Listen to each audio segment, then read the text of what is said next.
Donc, et nous en venons au vœu numéro 67 relatif aux faits présumés de violences obstétricales et gynécologiques à l'hôpital Tenon. La parole est à vous, Madame Simonet. Merci.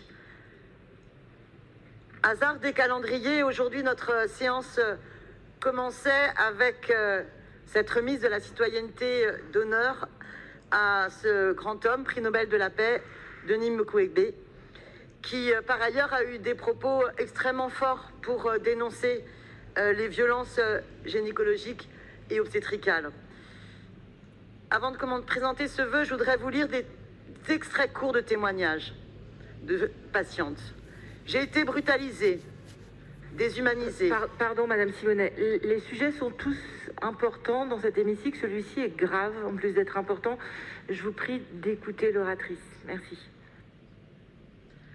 J'ai été brutalisée, déshumanisée, traitée comme un objet. C'est comme s'il prenait plaisir à me voir souffrir. Après m'avoir auscultée, il disait aux étudiants de leur faire aussi, sans que je donne mon autorisation. Les 20 minutes ont mis à mal ma vie de femme et m'ont hanté pendant plusieurs mois.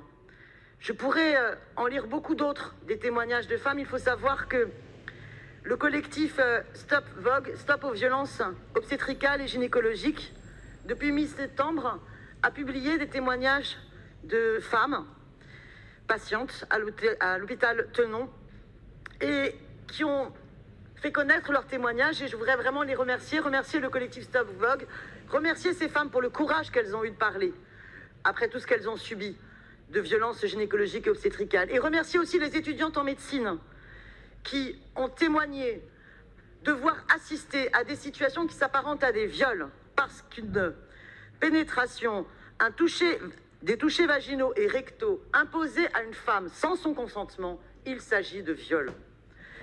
Le docteur en question, professeur également, est un grand ponte.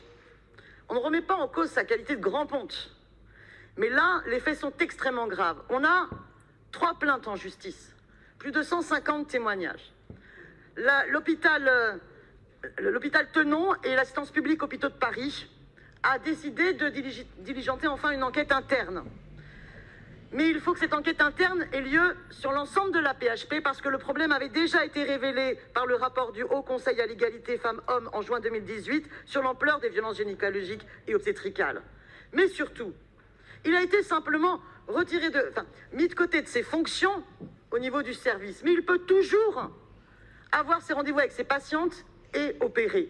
Nous exigeons à travers ce vœu la suspicion du médecin mis en cause le temps de l'enquête.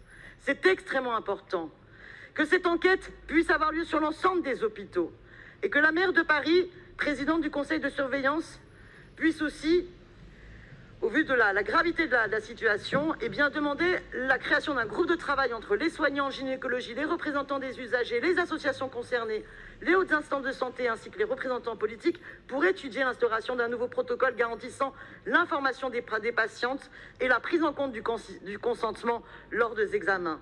Que la maire de Paris, présidente du conseil de surveillance, puisse soutenir la participation de collectifs de patientes et associations concernées par les violences obstétricales et gynécologiques à l'élaboration de la charte de bonne pratique dont a parlé la PHP. Il faudrait même aller plus loin. J'aurais souhaité, je défends les enjeux, je terminerai par là, créer enfin une autorité indépendante aux 3 fonctions publiques pour pouvoir véritablement garantir l'objectivité des enquêtes internes. Et il faudrait enfin qu'il y ait une vraie réflexion qui soit mise en place pour changer totalement ces pratiques. Mais en tous les cas, mesdames, vous avez témoigné, on vous croit. Bravo à vous pour votre courage. Et cette sororité, il faut absolument qu'elle s'amplifie plus encore.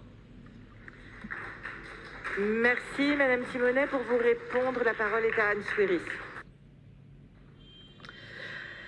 Merci Madame la maire, cette question est extrêmement importante et effectivement c'est un sujet qui dure depuis longtemps, qui ne date pas de la question de Tenon, les violences obstétricales et gynécologiques.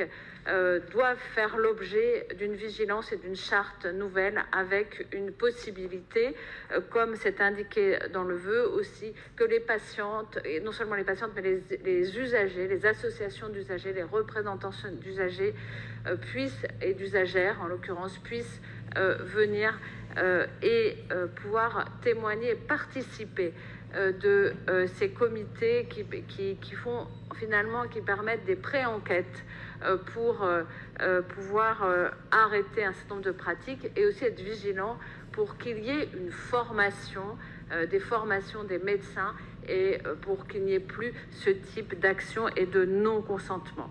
Donc sur tous ces sujets, nous sommes d'accord. Sur la question également de la suspension, en tout cas de la demande de suspension, les choses ne sont pas si faciles que ça, puisque ça doit se décider à un niveau national, mais la demande doit être faite par le directeur général et nous soutenons cette demande.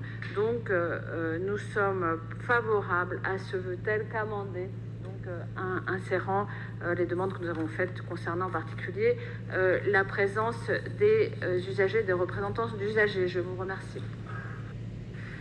Merci beaucoup, Madame Souiris. Je mets donc aux voix le vœu. Pardon? Allez-y. Je voulais vraiment remercier Anne Souiris et son cabinet. Et donc les amendements sont acceptés. Le vœu initial avait été adopté par le conseil d'arrondissement du 20e.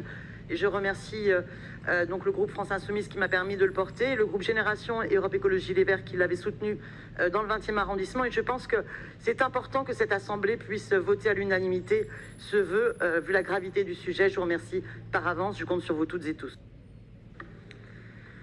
Merci à vous. Je mets donc aux voix le vœu numéro 67 amendé, vœu déposé initialement par Madame Danielle Simonet avec un avis favorable de l'exécutif. Qui est pour?